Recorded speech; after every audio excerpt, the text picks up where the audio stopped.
नमस्कार. आता अगदी अखेरच्या टप्प्यावर आपण आलो आहे.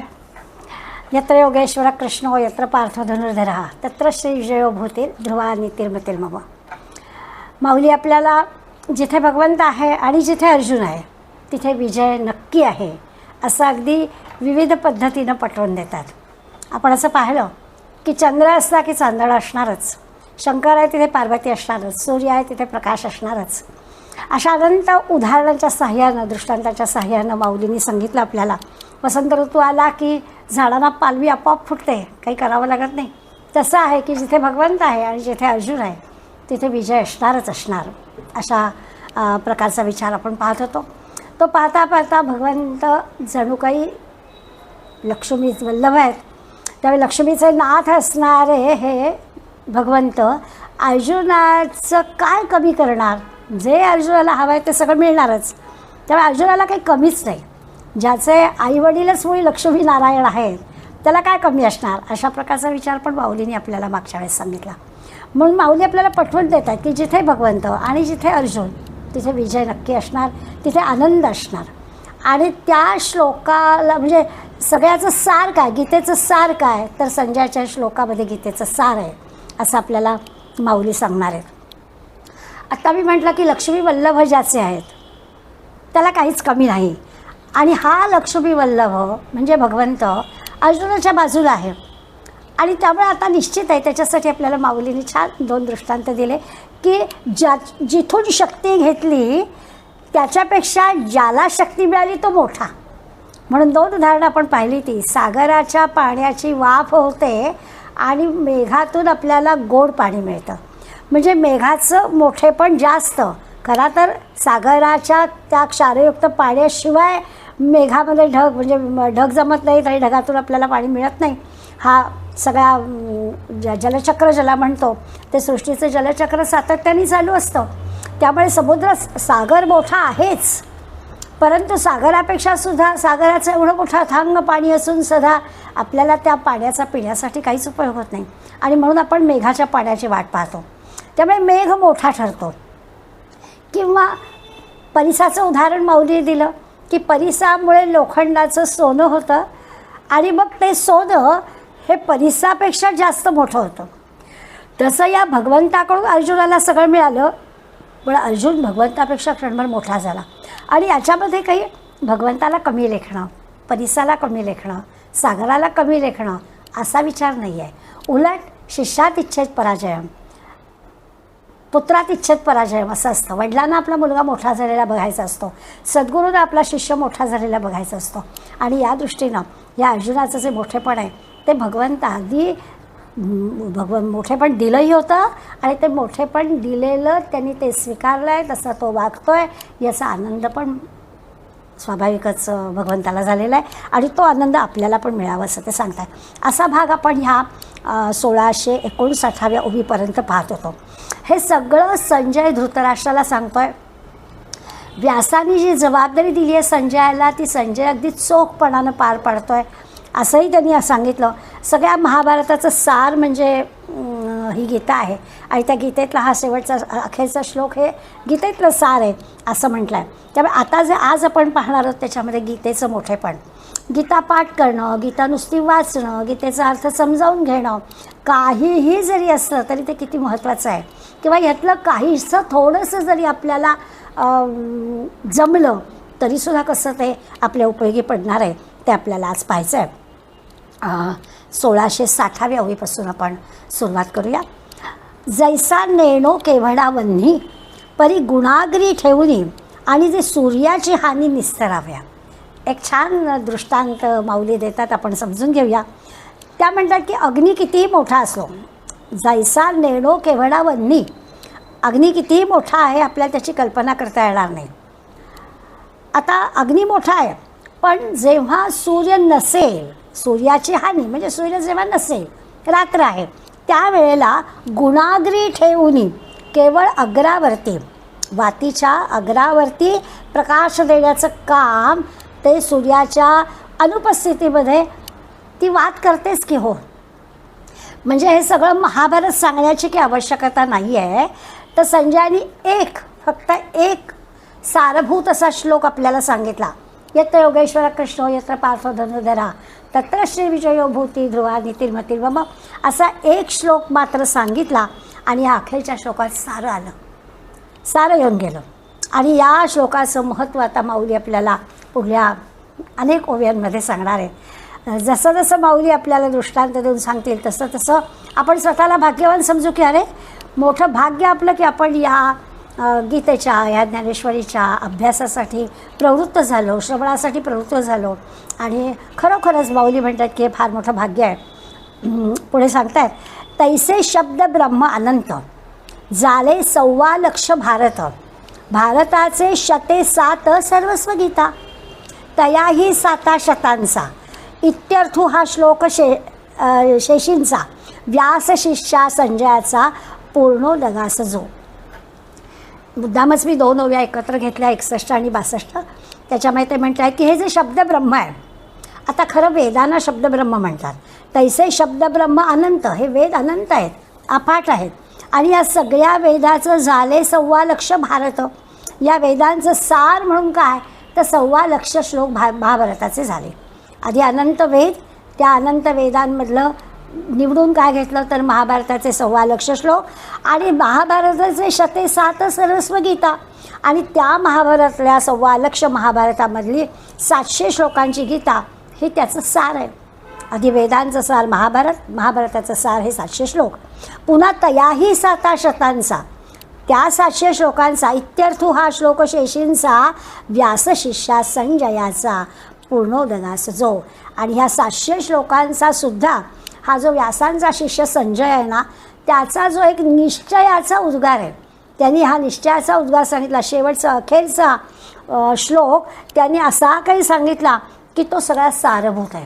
त्यांनी सांगून टाकलं जिथे श्रीकृष्ण तिथे आणि जिथे अर्जुन तिथे विजय निश्चित आहे, असा सारभूत श्लोक ह्या व्यासशिष्य संजयाने सांगून टाकला. आता संजयानी 18 अध्याय जे काही भगवंतांनी अर्जुनाला सांगितले ते सगळे ऐकलेले आहेत. त्यामुळे त्या श्रवणाचा जो काही परिणाम आहे तो आपल्याला या श्लोकामध्ये दिसतो. आणि माऊली आपल्याला सांगतायत की पहा अनंत असणारा वेद, त्याचे श्लोक मोजताच येणार नाहीत.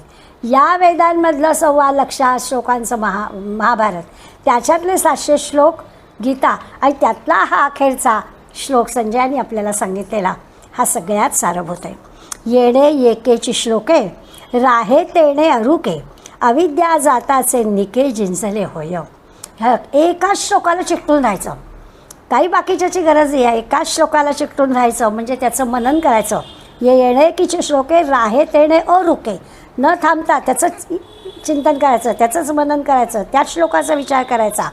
अविद्या जाताचे निके जिंजले होय. त्याने काय होईल, सगळी अविद्या जिंकल्यासारखी होईल, म्हणजे सगळं अज्ञान नष्ट होऊन जाईल, सगळ्या ज्ञानाची प्राप्ती होऊन जाईल. खरंच आहे, जिथे भगवंत आहे आणि जिथे अर्जुन आहे.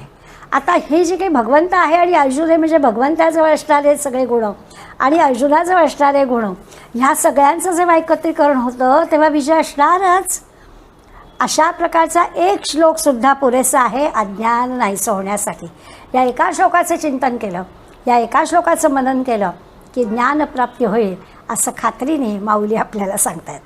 ऐसे श्लोक 7 गीतेची पदे अंगे वाहत पदे म्हणू की परमामृत गीता काशीचे. आता काय माऊलींच्या प्रतिभेला असं काही उदाहरण येणार आहे की एका पाठोपाठ एक इतके सुंदर सुंदर दृष्टांत माऊली आपल्याला देणार आहेत. आता या गीतेच्या श्लोकांना मी म्हणू तरी काय असा प्रश्न माऊलींना पडला आहे. हे 700 श्लोक म्हणजे 700 पदं धारण केलेले आहेत गीतेतील. ह्या पदांनी हे जे काही आता त्याला पद म्हणावं का त्याला शब्द म्हणावे, गीतेची पदे अंगे वाहत, काय त्यांना म्हणावं, त्यांना शब्द म्हणावेत का त्यांना पदं म्हणावं की त्यांना आकाशरूपी अमृतवृष्टी म्हणावी. आकाशातून जसं पाणी पडतं आणि त्या पाण्यावर आपली सगळी सृष्टी चालते तसं आहे. तर हा जणू काही गीतारूपी आकाश आणि त्या गीतारूपी आकाशातून हे अमृत पडतं आहे असं म्हणावं की काय मला कळत नाही आहे असं माऊली म्हणत आहेत. की मला नेमकं काय म्हणावं ते कळत नाही, पद म्हणू की शब्द म्हणू की अमृत वर्षाव होतो आहे 700 रूपी म्हणजे गीतारूपी आकाश, आणि त्या आकाशातून आलेले हे 700 श्लोक म्हणजे जणू की अमृत वर्षाव होतो आहे. की आत्मराजाची ये सभे गीते ओढवले हे खांबे, मज श्लोक प्रतिभे ऐसे येतो. अजून एक दृष्टांत माऊली देतात, छान उपमा देतात. ते म्हणतात की या सगळ्या शेवटी गीतेतून आत्मज्ञानाची प्राप्ती होणार, त्यामुळे या आत्मज्ञानाच्या प्राप्तीचा विचार केला तर जणू काही हा देणारा जो आत्मराजा आहे, या आत्मराजाचा गीतारूपी मांडव आहे. आणि या गीतारूपी ह्या सभामंडपाचे 700 श्लोक म्हणजे 700 खांब आहेत. मांडवाला मांडव उभा राहण्यासाठी खांब लागतात. हे 700 श्लोक म्हणजे 700 खांब आहेत. आणि हे सगळे 700 खांब कशासाठी आहेत तर जणू काही आत्मराजाचा हा सभामंडप आहे. आत्मज्ञानाची प्राप्ती होणारच या एका श्लोकाच्या नुसत्या चिंतनाने आणि मननाने सुद्धा ज्ञानप्राप्ती होणार आहे. आणि इथे ते सांगतात की मग काही ओढविले हे खांबे, हे खांब बसवले 700 खांबांवर हे सगळं आधारलेलं आहे. आणि हे खांब म्हणजे गीतारूपी श्लोक आहेत. की गीता हे सप्तशती मंत्र प्रतिपाद्य भगवती मोह महिषा मुक्ती आनंदली असे. आणखीन एक छान दृष्टांत माऊली देतात. त्यांना असं वाटतं की त्या महिषासुर मर्दिनी जी भगवती, त्या भगवतीचं म्हणजे दुर्गेचं जसं सप्तशती, तिचे जसे 700 श्लोक, तशी ही आहे की काय. आपल्याला सगळ्यांना माहिती आहे की अष्टभुजा आदिशक्ती जी दुर्गा ती निर्माण झाली, तिचं आणि महिषासुराचं युद्ध झालं, तिने त्या महिषासुराला ठार मारलं. हे सगळं देवी भागवतामध्ये कथा आहे. आता त्याला मारण्याच्या मागचं रहस्य पण आपल्याला माहिती आहे की रंभासुर नावाचा राक्षस होता, आणि या रंभासुर राक्षसांनी ब्रह्मदेवाकडून वर मागून घेतला होता. आणि त्या आधी घोर तपश्चर्या केली. राक्षसांच्या ह्या घोर तपश्चर्येला देव पण कसे, म्हणजे आजच्या शब्दात बोलायचं झालं तर दुर्जन मंडळी कुठेतरी काहीतरी एवढंसं चांगलं करायला जातात आणि त्याला चांगली माणसं कशी फसतात, तसंच जणू काही झालं. या रंभासुराने काय जी काही तपश्चर्या केली त्या तपश्चर्याला ब्रह्मदेव फसले, आणि ब्रह्मदेवाने तुला काय हवं ते माग म्हटलं. आणि या रंभासुराने, हा रंभासूर जो आहे हा महिषीपासून झालेला, रंभासुराला महिषीपासून झालेला हा त्याचा पुत्र जो महिषासूर आहे, त्या महिषासुराची कथा. आणि मग त्यांनी काय मागणं मागितलं, नंतर मागणं असं मागितलं की मला कुठल्याही पुरुषाकडून मृत्यू येता कामा नये. स्त्रियांकडून मृत्यू येण्याची काही शक्यता नाही, त्यांच्याजवळ काही एवढी शारीरिक क्षमता नसते असं त्याला वाटलं. आणि म्हणून त्यांनी हा वर मिळवला, तो उन्मत्त झाला. ह्या महिषासुरा म्हणजे त्या रंभासुराच्या पुत्राला म्हणजे त्या महिषासुराला आता त्याला ठार मारणं आवश्यक होतं, पण मारणार कसं की कोणाही पुरुषाकडून मृत्यू नाही. आणि म्हणून सगळ्या देवतांच्या तेजापासून शक्ती घेतली आणि ती जी अष्टभुजा, त्या अष्टभुजांनी या महिषासुराला ठार मारलं. हा सगळा सप्तशतीमधला जो भाग आहे त्याचा उल्लेख माऊली इथे करतात की गीता हे सप्तशती बरोबर 700 श्लोक पण आहेत त्याच्यात. मंत्र प्रतिपाद्य भगवती, जणू काही हे श्लोक जे आहेत 700 श्लोक आहेत हे मंत्र आहेत. जसं या भगवती मातेचे सप्तशतीचे मंत्र, तसे हे गीतेचे 700 श्लोक म्हणजे 700 मंत्र आहेत, ज्याच्यामध्ये हे सगळं ज्ञान प्राप्त होण्याची किमया जणू काही आपल्याला दिली. अशी ही गीता म्हणजे देवी भगवतीच आहे.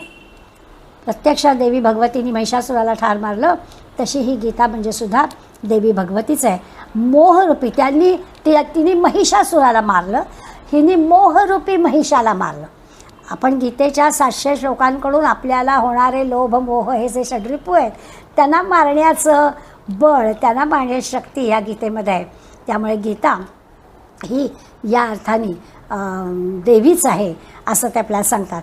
त्यामुळे सप्तशती तसं हे गीतेतले 700 श्लोक अशी माऊली आपल्या दृष्टांत देऊन सांगतात.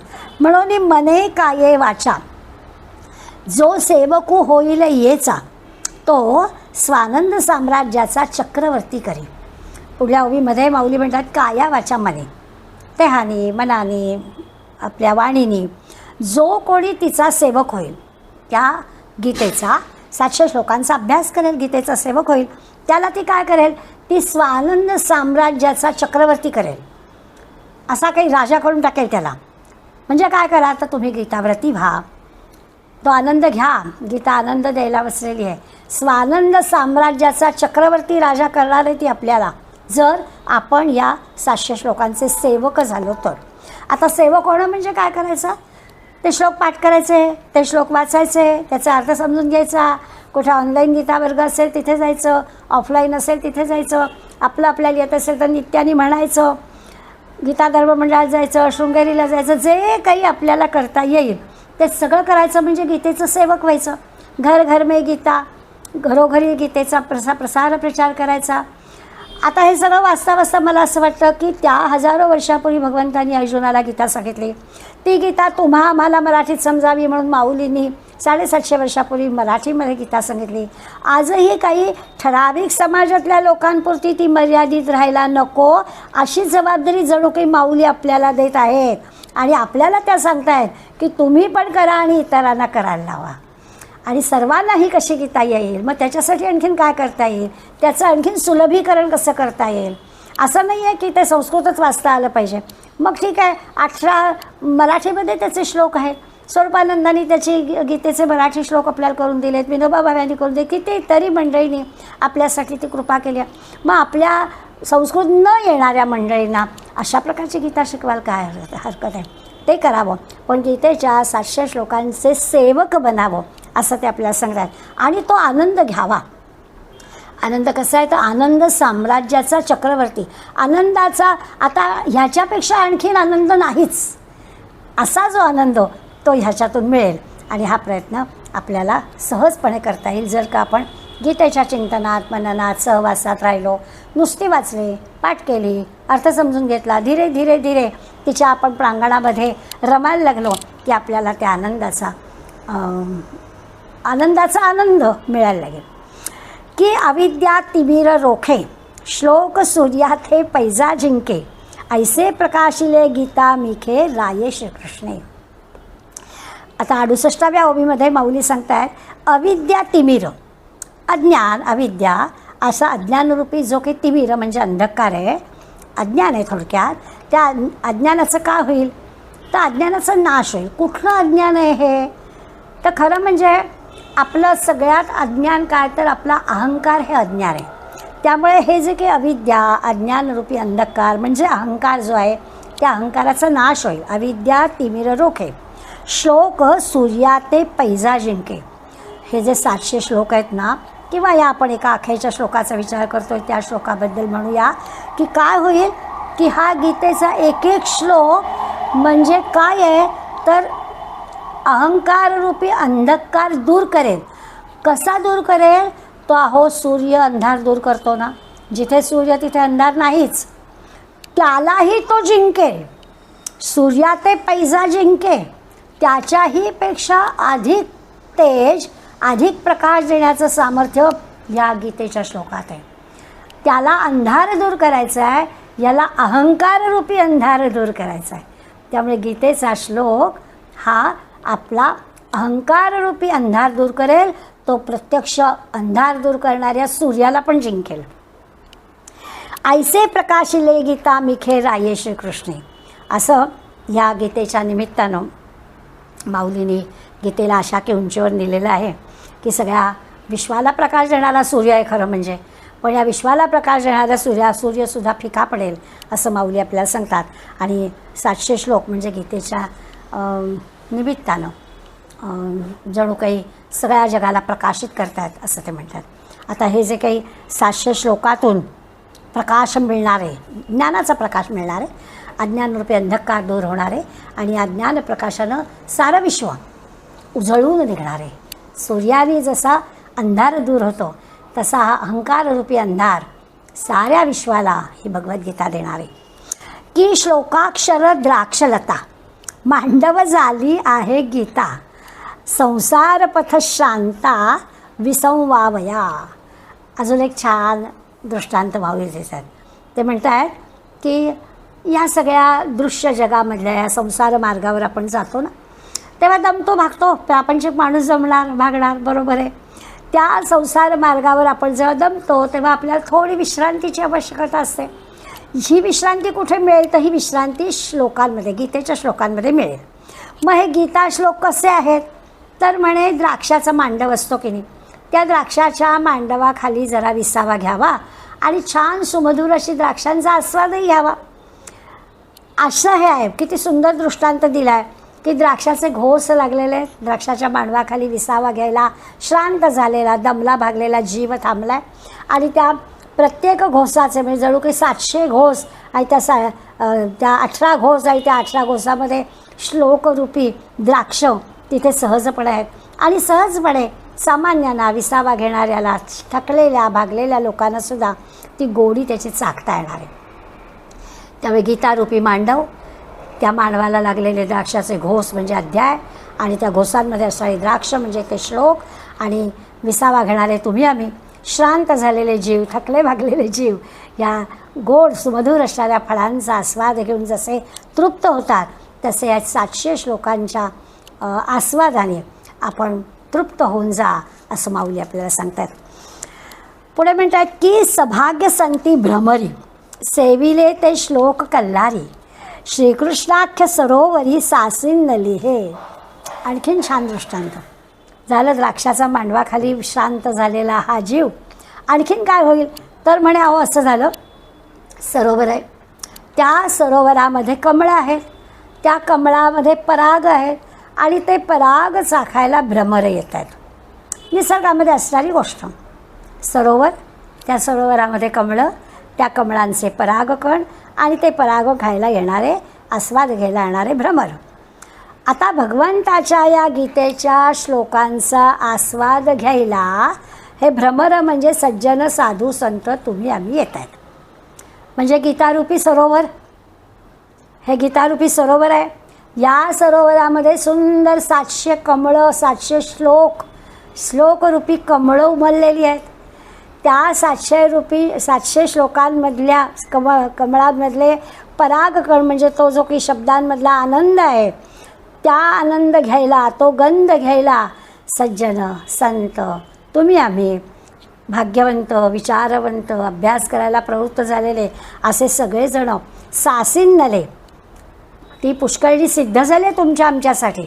गीतारूपी सरोवरामध्ये छान 700 कमळं फुलली आहेत. श्लोक सगळे प्रफुल्लित होऊन त्या कमल रूपाने आपल्यासमोर आहेत. आणि आपल्यासारखी मंडळी, साधू संत सज्जन अभ्यासक या सगळ्यांनी त्याचा आस्वाद घेतला आहे. त्या श्लोकांमध्ये असणाऱ्या शब्दरूपी गंध त्यांना प्राप्त होत आहे. अशा पद्धतीने माऊलीने खूप म्हणजे प्रतिभासंपन्न माऊली कशा आहेत तर आपल्याला अशी उदाहरणं वाचायला, ऐकायला, समजून घ्यायला सुद्धा असं वाटणार आहे कसं काय सुचलं असेल की गीतारूपी सरोवर, त्या सरोवरामध्ये हे 700 श्लोक म्हणजे कमळं, त्या कमळावरती येणारे भ्रमर म्हणजे तुम्ही आम्ही सगळे, आणि तो गंध, भ्रमर जसे गुंतून जातात त्या गंधामध्ये तसे तुम्ही आम्ही या 700 लोकांच्या सुगंधामध्ये जणू काही गुंतून गेलो आहे. की श्लोक नभती आन गमे गीतेचे महिमान, वाखाणी ते बंदीजन उदंड जैसे. आता आणखीन पुढे गमतीशीर आहे हां, की आत्ता तर सांगितलं सरोवर आणि त्या सरोवरामध्ये कमळं आणि त्या कमळामधले पराग वगैरे. आता म्हणता इथे बंदीजन म्हणजे गीतेचे स्तुतीपाठक. आता तिथे म्हणतात ते की हे श्लोक नाही आहेत, हा गीतेचा महिमा वर्णन करणारे हे जणू काही स्तुतीपाठक आहेत.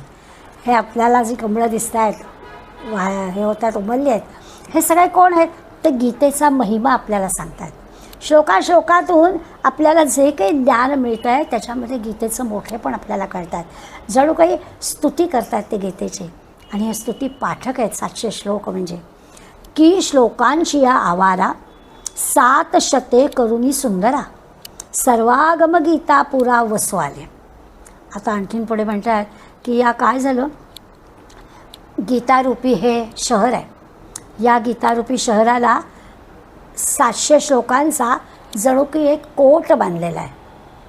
बघा बरं, एखादं शहर, गीतापुर, पुरं म्हणजे नगर, गीतेचं गीतारूपी नगर आहे, या नगराला एक कोट बांधलेला आहे. तो 700 श्लोकांचा कोट आहे. म्हणजे 700 श्लोकांनी बद्ध असणारी ही गीता आहे, बांधली गेलेली गीता आहे. सुंदर आहे, सुंदर कोट घातलेला आहे, बांधून घेतलेला आहे. आणि यामध्ये या 700 श्लोकांमध्ये, श्लोकांची आवारा, या श्लोकांमध्ये 7 शते करून ही सुंदरा काय वास करतायत तर सगळी वेदशास्त्र, सर्वागम म्हणजे सगळं वेदशास्त्र. मग अशी आपण सुरुवातीला पाहिलं की संबंध अनंत असणारे हे वेद 1.25 श्लोकामध्ये महाभारतात आले. त्या महाभारतामधल्या 700 श्लोकांमध्ये गीता आली. आता इथे माऊली आपल्याला बरोबर उलटं सांगतात की जणू काही एखादं गीतारूपी शहर असावं, त्या शहराला पूर्णपणाने तटबंदी असावी. ती तटबंदी 700 श्लोकांची. आणि मग या पुरामध्ये राहत आहे कोण? वेदशास्त्र. म्हणजे या 700 श्लोकांमध्ये हे सगळे वेद अनुस्यूत आहेतच. वेगळा वेदांचा अभ्यास करण्याची गरजच नाही. वेदांमध्ये जे सांगितलं आहे ते या 700 श्लोकांमध्ये आलंच आहे. त्यामुळे श्लोकांची आवारा 700 करुनी सुंदरा, सर्वागम गीता पुरा वसो आले.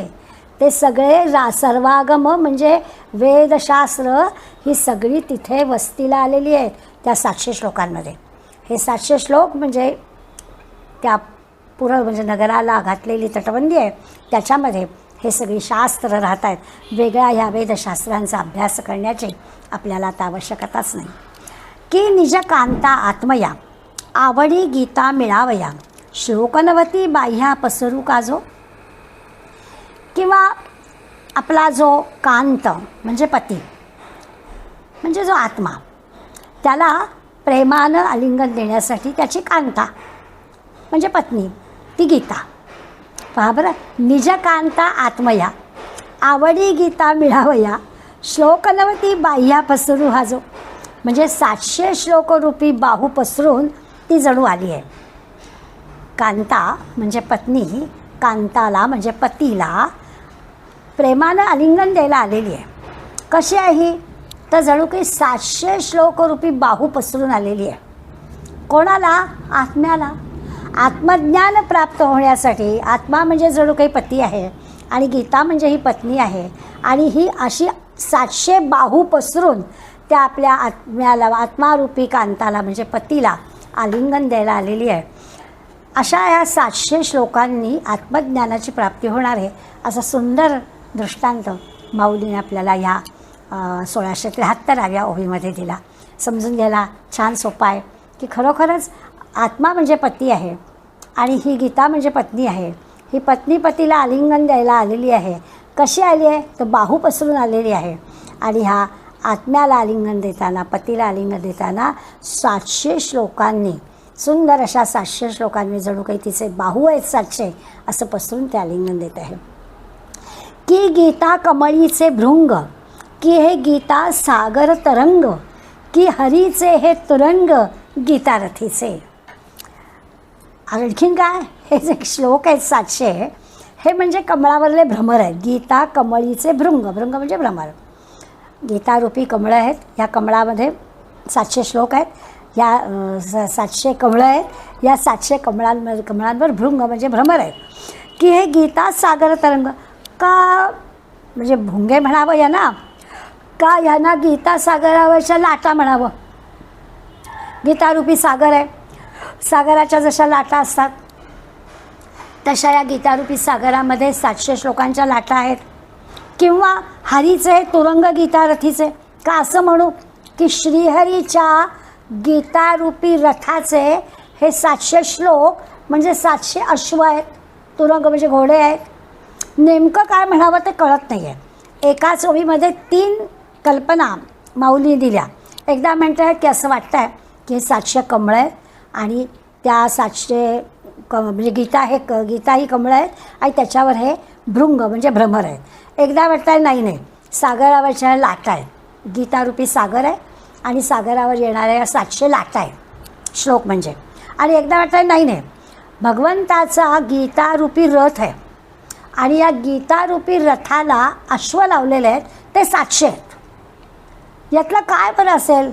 हे असेल का, हे असेल का, हे असेल का? माऊलींच्या एका पाठोपाठ एक अनेक कल्पना त्या सांगतात की श्लोक सर्व तीर्थ संघातो आला श्री गीतांगे आतो, जे अर्जुन नरसिंहस्तू झाला म्हणून. किंवा हा जो अर्जुन आहे म्हणजे नर आहे, हा जणू एक सर्व तीर्थ संघातू अर्जुन नरसिंहस्तू म्हणजे सिंहस्थ पर्वणी म्हणतात ना, तसं सिंहस्थ पर्वणीचा योग म्हणून गीतारूपी गंगेला मिळण्यासाठी हा श्लोकरूपी सर्व तीर्थांचा मेळा आलेला आहे. म्हणजे गीतारूपी गंगा आणि हे जे 700 श्लोक आहेत या तिला आलेली बाकी सगळी तीर्थ म्हणजे उपनद्या म्हणूया. या सगळ्या गीता ही एक गंगा आणि तिला मिळालेल्या 700 जी तीर्थ आहेत अशी सिंहस्थ पर्वणी झालेली आहे. आणि हा अर्जुन म्हणजे कोण आहे तर हा सिंहस्थ पर्वणीचा योग आहे. कारण अर्जुनामुळे हे सगळं घडलं. त्यामुळे तो जो योग तो जो दिवस आहे त्या दिवसाला नेमकं हे घडलं.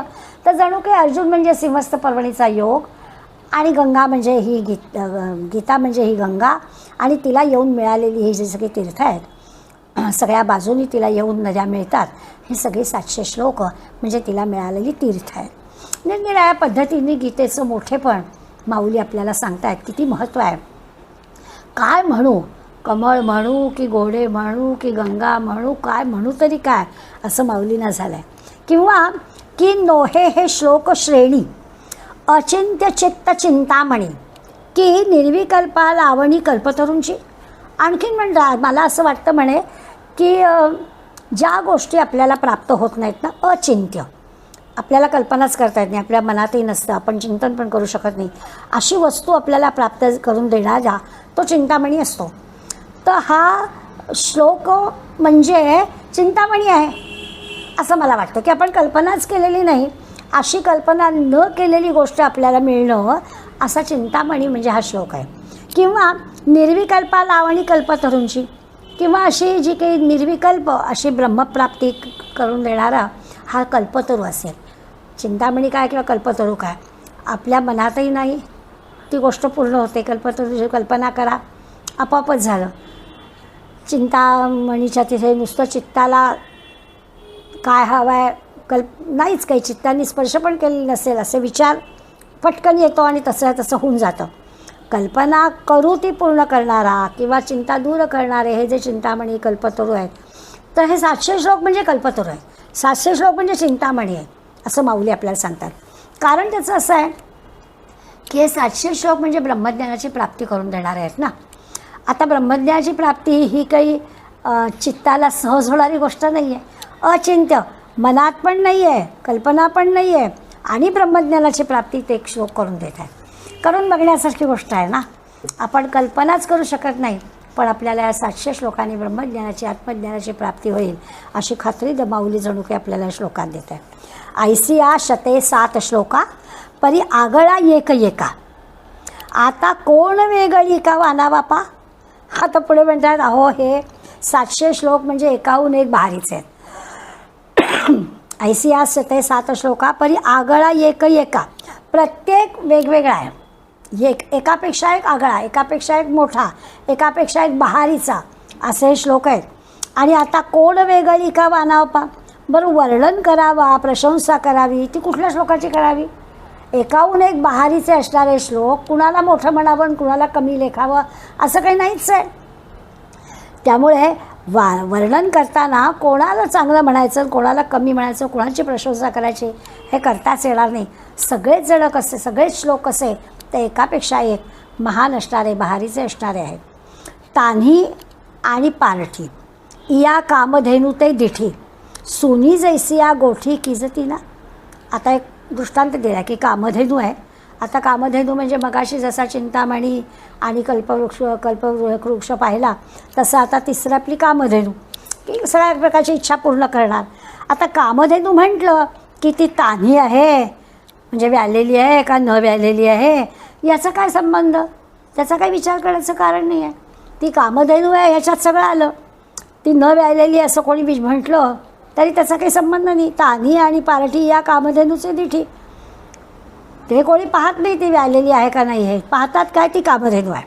सोनी जैसी या गोठी की जती ना.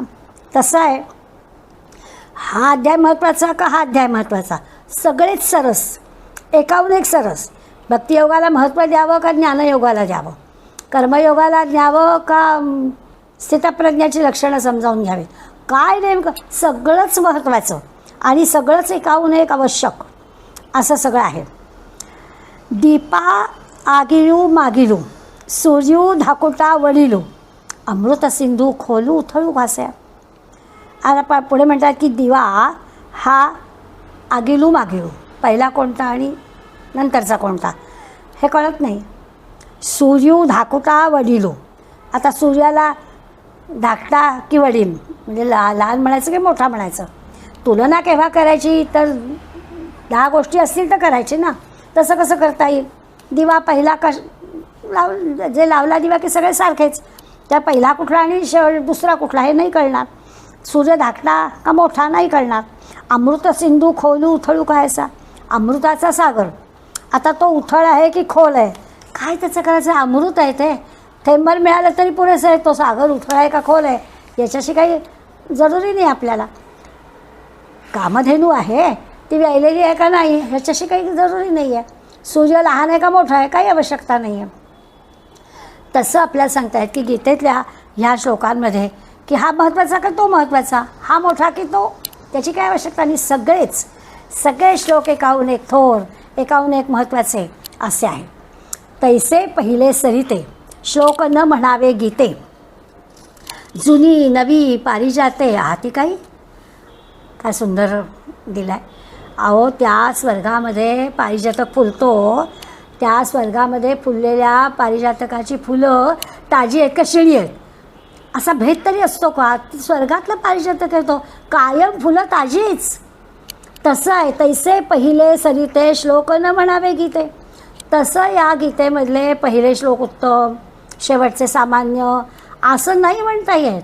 सगळे श्लोक महत्त्वाचे, सगळे, कोणी श्रेष्ठ कोणी कनिष्ठ असं त्याच्यामध्ये नाही. असा क्रम लावणं पण शक्य नाही.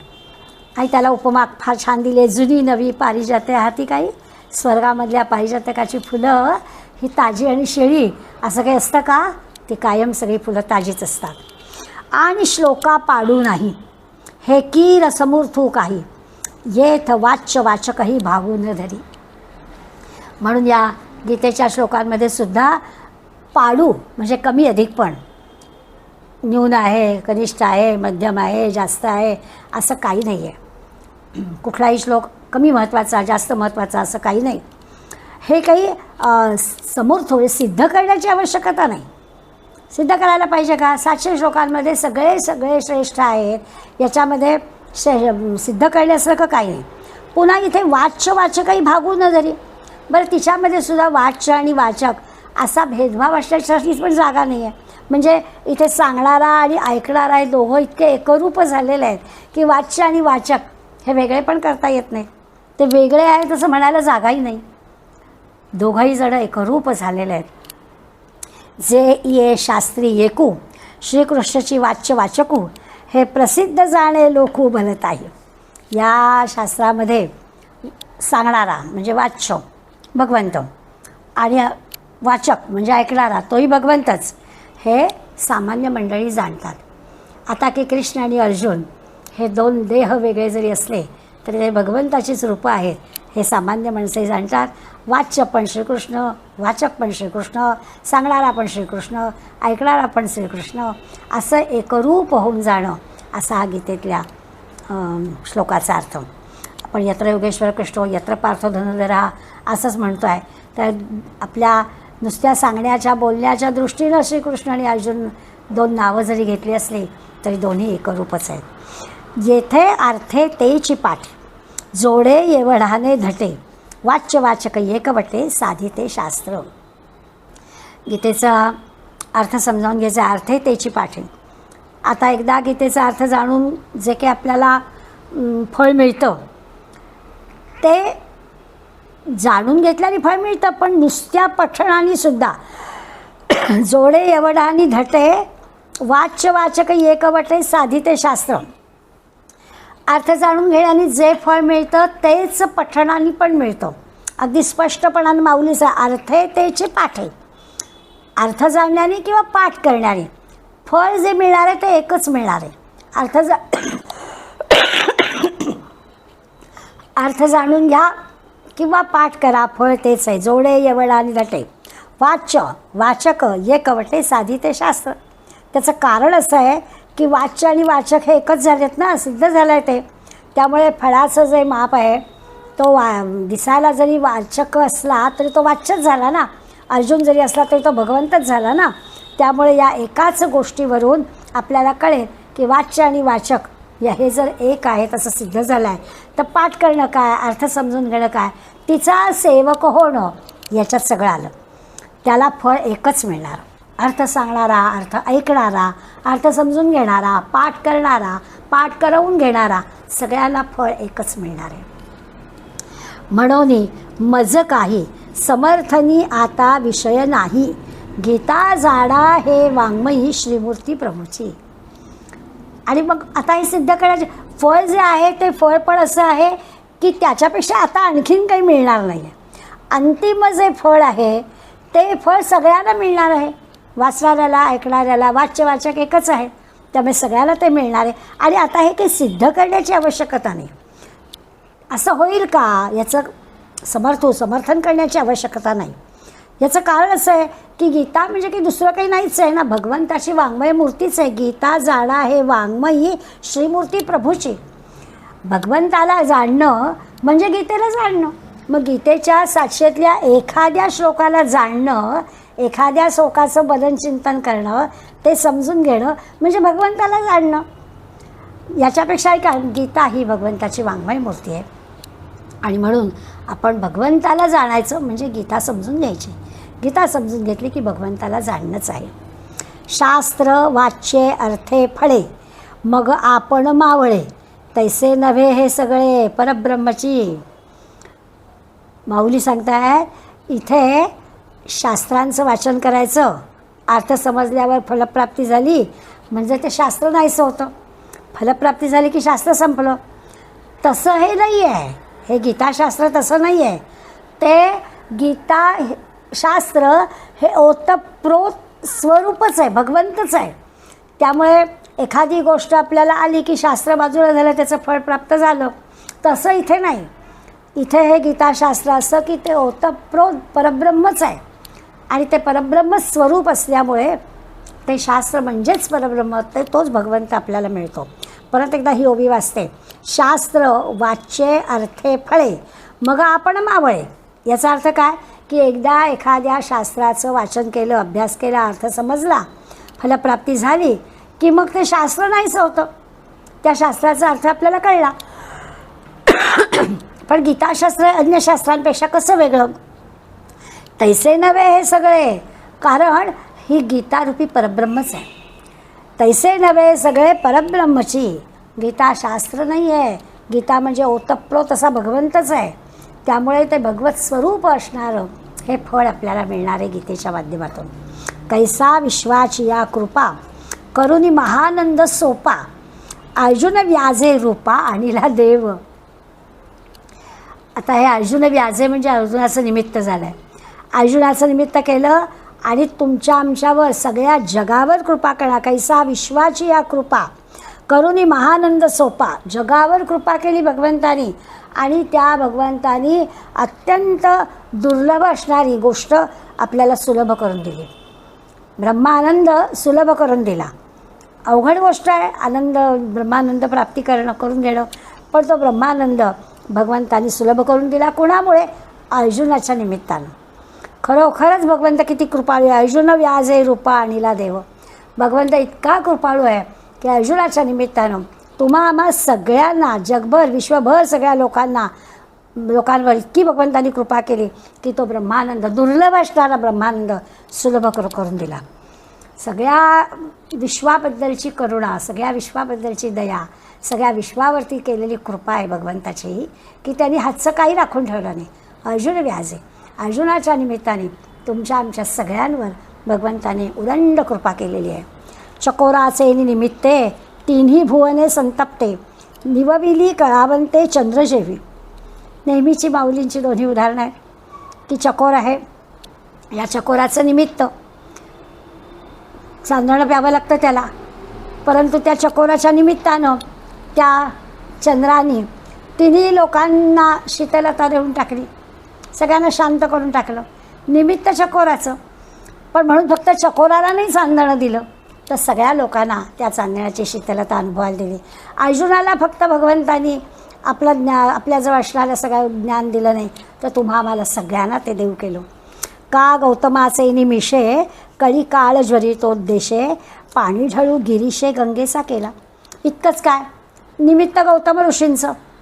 त्या गौतम ऋषींच्या निमित्तानं अगदी सगळ्या दोषयुक्त जीवांनासुद्धा कळी काळ ज्वरितोद्देशे, कळी काळ ज्वर दोषयुक्त जीव असतील त्यांनासुद्धा, त्यांचासुद्धा उद्धार शंकरांनी केला. आपल्या जटेतून गंगेला पृथ्वीवरती आणलं आणि स्वाभाविकच त्या सगळ्या लोकांचा उद्धार केला गेला.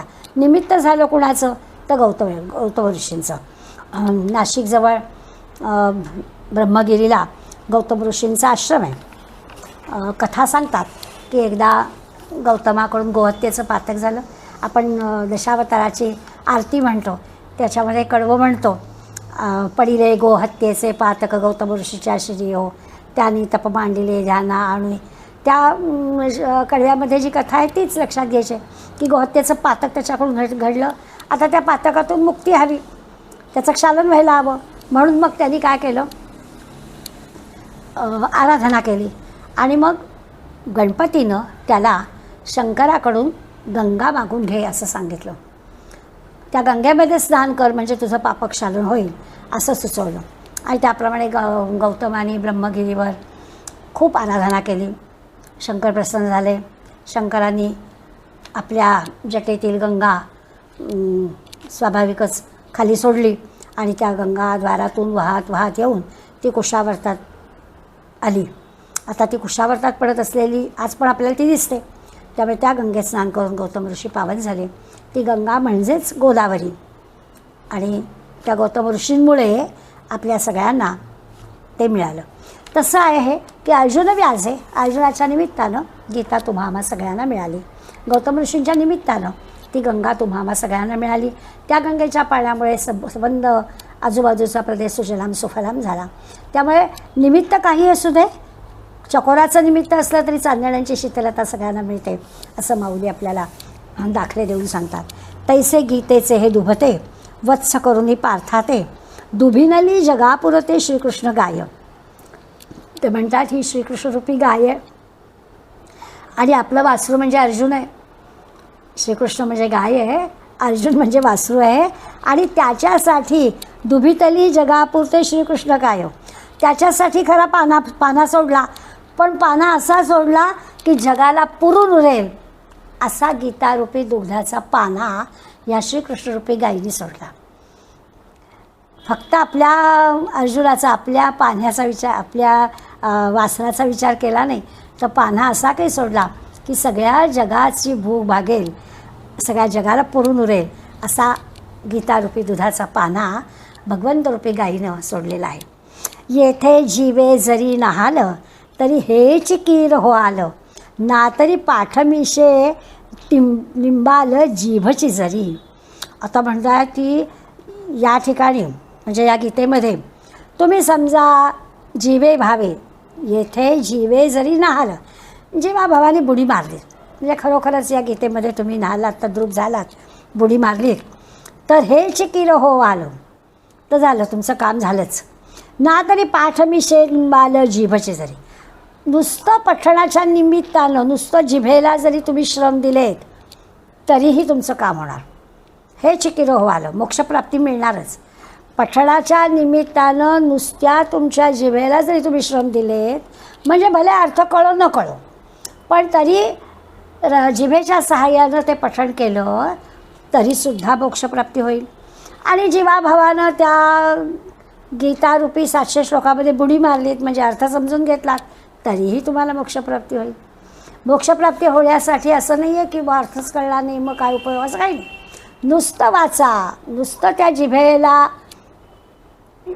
वळू द्या, म्हणू द्या, तुमचं काम झालंच समजा. तरी लोह एके अंशे झगटली आहे परिसे येरीकडे अपैसे सुवर्ण होय. आणि हे आपल्याला पटावं की नुसत्या पठणानेसुद्धा मोक्षप्राप्ती मिळणार आहे, नुसत्या वाचनानेसुद्धा, पाठ करण्या काय, नुसत्या वाचनानेसुद्धा मोक्षप्राप्ती मिळेल असं भगवंत सांगतायत. तर जसं उदाहरण देत आहेत, लोखंड समजा, लोह एक अंशे, लोखंडाची समजा वीट आहे, पण एका बाजूला परिसाचा स्पर्श झाला मात्र झगटली आहे परिसे टच झाला की सर्वांगानं सोनं, सगळा तो तुकडा झाला ना सोन्याचा, तसं नुसतं गीतेशी टच होऊ दे, संबंध येऊ दे, पाठ करायला सुरुवात होऊ दे, लगेच वाटायला लागेल की अरे समजून घ्यावा अर्थ समजून घ्यावा. मग आपल्याला कळला अर्थ तो कोणाला तरी सांगावा, तो सांगितला की आपला पक्का होतो आहे. अशा विविध गोष्टी एकातून एक यायला लागतात आणि मग फळ तर ठरलेलंच आहे. वाचणाऱ्याला, सांगणाऱ्याला, पाठ करणाऱ्याला, समजून घेणाऱ्याला, समजून देणाऱ्याला फळ एकच एक आहे. तैसी पाठाची ते वाटी, श्लोक पाद लावा ना जव ओठी, तव ब्रह्मतेची पुष्टी येईल अंगा.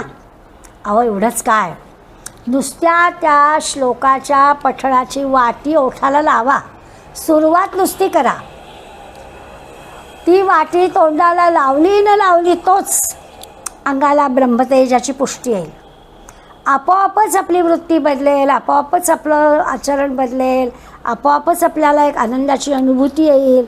एखादा जरी श्लोक पाठ केला, एखादा जरी श्लोक वाचला तरीसुद्धा ब्रह्मप्राप्तीची सुरुवात व्हायला लागेल. तैसी पाठासी ते वाटी, श्लोक पाद लावावा जव ओठी. नुसता पक्वान्न असं काही आहे, स्वाद आला तरीसुद्धा आनंद होतो आहे, तशी ही आहे गीतारूपी श्लोकाची वाटी. नुसती मुखाला लावा, ब्रह्मतेची पुष्टी येईल. ना येणेसी मुख वाकडे, करुणी टाकाल कानवळे, तरी कानीही घेता पडे तेची लेख. अहो इतकं कशाला, येणेसी मुख वाकडे, मला काही जमणार नाही, आम्हारे बस की बात नाही आहे, असा पाठ न करण्याचा उद्देश असला, पठण करायचं नाही आहे असं जरी घेऊन तोंड मिटून घेतलं, मी म्हणणार नाही, मला जमणार नाही, मी येणार नाही असं कितीही ठरवलं आणि नुसतं एका कुशीवर पडून राहिलात, काय माऊली गंमतशी का सांगतात, ना येणेसी मुख वाकडे करून टाकायला कानवेळे. नुसते पडून राहिलात आणि दुसऱ्याने म्हटलेलं कानावर आलं, नुसती अक्षरं कानावर आली तरीसुद्धा फळ मिळणारच, उत्तम फळ मिळणारच. केलेलं नाही, मुखातून शब्द पण फुटत नाही आहे, पडून राहिलं आहे, करणारच नाही, पण तरी दुसऱ्यांनी वाचलेलं कानावर. का आपण गीता वाचायची, त्याच्यासाठी आपल्याला माऊलींची एवढी उपयोगी पडेल. घरातली नातवंडं म्हणोत न म्हणोत कानावर पडणं हे महत्त्वाचं आहे. आणि असं कानावर पडलं की त्याचा उपयोग होतोच होतो, असं माऊली धादांत आपल्याला सांगतायत. ते फळ त्यालाही मिळेल. अगदी ऐकायचं नाही ठरवलं असलं तरी नुसतं कानावर पडलं तरीसुद्धा उपयोग होतो. जे हे श्रवणे पाठे अर्थे, गीता नेदी मोक्षा रवते, जैसा समर्थू दाता कोण्हाते, नास्तीनं म्हणे. आता हा दाता समर्थच आहे, समर्थू दाता, देणारा हा समर्थ आहे, तो कुणालाच नाही म्हणत नाही.